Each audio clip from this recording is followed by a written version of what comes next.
Next आ जाता है DNS. DNS stands for deviated no symptoms. ये मुझे खुद भी था। ये कान की जो हड्डी होती है ना, ये एक्स्ट्रा होती है।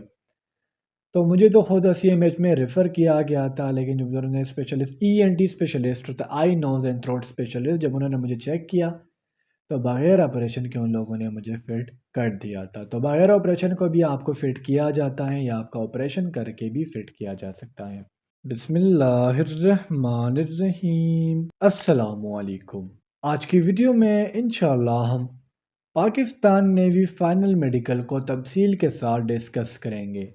पाकिस्तान नेवी के फाइनल मेडिकल में कौन कौन सी चीज़ें चेक की जाती हैं और आपको ऐसे कौन से प्रॉब्लम हो सकते हैं जिसकी वजह से आप कंप्लीटली नॉट रिकमेंड या अनफिट किए जा सकते हो। तो अगर आप चाहते हैं कि आपको तमाम के तमाम पॉइंट्स क्लियर हो तो आज की वीडियो को आपने एंड तक लाजमी से देखना है और वीडियो को कहीं से भी स्किप नहीं करना। तो without wasting any time let's start the video.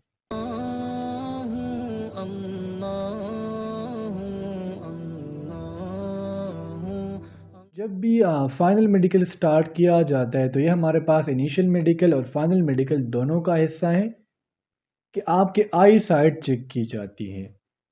अब ये कोई जीडीपी के वैकेंसीज तो है नहीं जिसमें आपके विजन जो है वो 6/6 होने चाहिए। अगर आपको ग्लासेस लगे हो और ग्लासेस के साथ भी आप ठीक ठाक देख सकते हो तो तब भी आपको फिट किया जाता है। लेकिन अगर आपको ग्लासेस भी लगे हैं और तब भी आपको देखने में कोई इशू आ रहा है तो तब आप अनफिट हो सकते हो या रेफ़र किए जा सकते हो। लेकिन चूंकि ये मैट्रिक बेस्ड वैकेंसीज होती है और नेवी है, जीडी पायलट है नहीं, तो अगर आपकी वीएन कम है और आप ग्लासेस के साथ सही तरीके से देख सकते हो तो आप फिट हो। हम आ जाते हैं हाइट की तरफ। तो सुन, हाइट जो है ये एक इनिशियल इशू है। आपका इनिशियल मेडिकल में भी हाइट चेक किया जाता है और फाइनल मेडिकल के स्टार्ट से पहले पहले भी आपका हाइट चेक किया जाता है। हाइट जो नेवी के लिए रिक्वायर्ड है वो 165 सेंटीमीटर है या 164 सेंटीमीटर है। अगर आप इससे थोड़े से भी कम हो तो आपको अनफिट किया जाता है। जबकि बाज़ औक़ात जब आप टेस्ट देने जाते हो, चाहे वो टेक्निकल हो या मेरीन हो, तो टेस्ट देने से पहले पहले जब उन लोगों को आपकी हाइट पर शक हो जाए तो वो आपकी हाइट चेक करके आपको वापस भेज देते हैं। नेक्स्ट हमारे पास आ जाता है हार्ट बीट। अब स्टूडेंट्स, हर बंदे का वो हार्ट बीट चेक नहीं करते। मसला मेरे साथ खुद भी आया था। जो मेडिकल डॉक्टर था उसने मेरे ऊपर बहुत ज़्यादा गुस्से किए थे, तो जिसकी वजह से मैं जब भी उसको देखता था तो मेरी हार्ट बीट यकीन माने 100 प्लस होती थी। तो उसने मुझे कहा था कि इस हार्ट बीट की वजह से मैं तुम्हें अनफिट करूँगा। तो जब भी आपके डॉक्टर आपका मेडिकल करे तो आपने प्रेशराइज़ नहीं होना और जब आपकी हार्ट बीट 80 से ऊपर होती है तो वो आपको अनफिट करने लग जाते हैं। तो हार्ट बीट का मसला कोई इतना ज़्यादा नहीं होता है, सिर्फ़ और सिर्फ़ प्रेशर की वजह से ज़्यादा हो जाता है। तो इसके लिए मैं आप लोगों को एक मेडिसिन बताता हूँ। एंड्रोल आपने लेनी है, 2 गोलियाँ आप खा लेना टेस्ट से 40 मिनट पहले। जो भी आप पर गुस्से करेगा फिर आपकी हार्ट बीट ज़्यादा नहीं होंगी, तो हार्ट बीट की वजह से वो आपको अनफिट कर सकते हैं। नेक्स्ट हमारे पास आ जाता है फ्लैट फुट। अब फ्लैट फुट से एक ऐसा इशू है जिसकी वजह से आपको डायरेक्टली अनफिट किया जा सकता है या आपको डॉक्टर के पास रेफ़र किया जाता है, लेकिन डॉक्टर भी आपको जो है वो अनफिट कर देते हैं। फ्लैट फुट होता क्या है? आपने करना क्या है, अपने पाँव को गीला करना है और फिर इस पाँव को अपने फ़र्श के ऊपर रखना है। अगर आपकी पाँव जो है वो पूरी की पूरी ज़मीन पर बन रही है तो इसका मतलब ये कि आपको फ्लैट फुट है, और अगर आपकी पाँव पूरी की पूरी ज़मीन पर नहीं बन रही तो इसका मतलब ये कि आपकी हेल्थी फुट है या आप इसे नॉर्मल फुट भी कह सकते हो। तो फ्लैट फुट ये एक ऐसा मसला है जिसकी वजह से आपको अनफिट किया जा सकता है।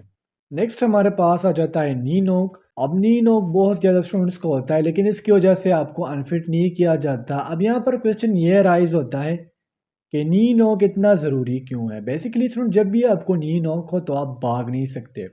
जब आप रनिंग करोगे तो आप बीच में जो क्या करोगे, गिर जाओगे। तो नी नॉक होता क्या, आपने करना क्या होता है, अपने दोनों टहनों को इकट्ठा करना होता है। अगर आपके दोनों घुटनों में स्पेस हो, यानी ये आपस में टकरा नहीं रहे, तो इसका मतलब आप बिल्कुल फिट हो। और अगर ये दोनों घुटने अगर आपस में टकरा रहे हैं तो इसका मतलब आपको नी नोक है। नी नोक में पहले क्या जाता है, आपको रेफ़र किया जाता है, आपको एक्सरसाइज दी जाती है और अगर इसके बावजूद भी आपका नी नोक ठीक नहीं हो रहा तो आपको अनफिट किया जा सकता है।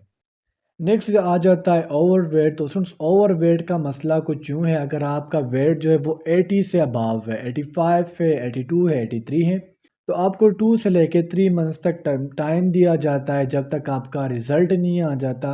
आपको कहते हैं कि आपने अपने वेट को 70 तक लाना है। अगर आप अपने वेट को 70 तक ले आते हो तो वेल एंड गुड, अगर आप 70 तक अपना वेट नहीं ला सकते तो आप अनफिट हो। नेक्स्ट आ जाता है एल्बो डिसजॉइंट, या सिंपली आप इसे कैरिंग एंगल भी कह सकते हो। अगर आपका हाथ कहीं से टूटा है तो उसकी वजह से भी आपको अनफिट किया जा सकता है, अगर वो सही से काम नहीं कर रहा। इसके अलावा कैरिंग एंगल होता क्या, आपके दोनों हाथों को सीधा किया जाता है। मैं साइड पर एक पिक्चर ऐड कर दूंगा। अगर आपका कैरिंग एंगल बहुत ज़्यादा है तो फर्स्ट ऑफ ऑल आपको रिपेयर किया जाता है, और रेफ़र करने के बाद स्टूडेंट्स आपको वहाँ पर एक्सरसाइज दी जाती है। अगर एक्सरसाइज से आप ठीक होते हो तो वेल एंड गुड, अगर नहीं होते तो आप अनफिट हो। नेक्स्ट आ जाता है एयर वैक्स। अब एयर वैक्स में क्या जाता है, आपके कानों के अंदर जो गंद होता है, तो यहाँ पर बहुत ज़्यादा स्टूडेंट्स गलती क्या करते हैं कि मेडिकल से एक दिन पहले अपने कानों को रुई के ज़रिए साफ़ करने लग जाते हैं। तो ये गलती आप लोगों ने नहीं करनी है। आपने सिंपली नहाना है और अपने कानों में उंगली अंदर करके उनको साफ़ करना है। एयर वैक्सिंग होती क्या है, जब आपके कानों में बहुत ज़्यादा गंद हो तो वो आपको रेफ़र करते हैं। इसमें मसला इतना नहीं है, लेकिन ये होता है कि इंसान बहुत ज़्यादा थक जाता है, तो अपने कानों को मेडिकल से पहले ज़रूर साफ़ कर लिया करें। रुई से नहीं साफ़ करना, नेल कटर में उसका एक चीज़ आती है, उससे साफ़ कर ले या उँगली से साफ़ कर ले। नेक्स्ट आ जाता है चेस्ट प्रॉब्लम्स। तो सुन, चेस्ट प्रॉब्लम में ये है, अगर आपकी सर्जरी हुई है, माइनर हो या मेजर हो, आपने उनको साफ-साफ बताना है। अगर आपके जो रिब्स है थोड़े से नीचे को गए हुए हैं तो इसकी वजह से भी आपको अनफिट किया जा सकता है। इसके अलावा जब चेस्ट की मेजरमेंट की जाती है, अगर आपकी चेस्ट की मेजरमेंट कम हो तो उसकी वजह से भी आपको अनफिट किया जा सकता है। अब यहाँ पर जो मैंने चीज़ नहीं ऐड की वो है रिप्रोडक्टिव पार्ट्स की चेकिंग करना। रिप्रोडक्टिव पार्ट्स में आपकी बटक यानी आपके हिप की चेक की जाती है, यानी एनएस चेक किया जाता है। ये बातें मैं साफ-साफ इसलिए बता रहा हूँ ताकि आपको मेडिकल में मसला ना हो। आपके हेमराइड्स चेक किए जाते हैं, यानी आपको बवासीर है या नहीं है।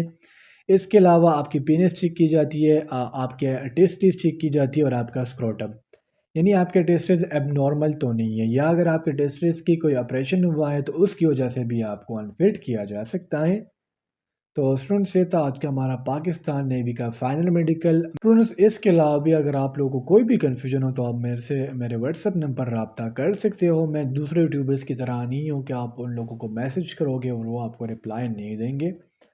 मैं आपको रिप्लाई देने की पूरी पूरी कोशिश करूँगा। इंशाल्लाह अगले वीडियो में मिलते हैं। तब तक के लिए मुझे इजाज़त दीजिए। मुझे अपने दुआओं में याद रखिए। अल्लाह हाफिज़।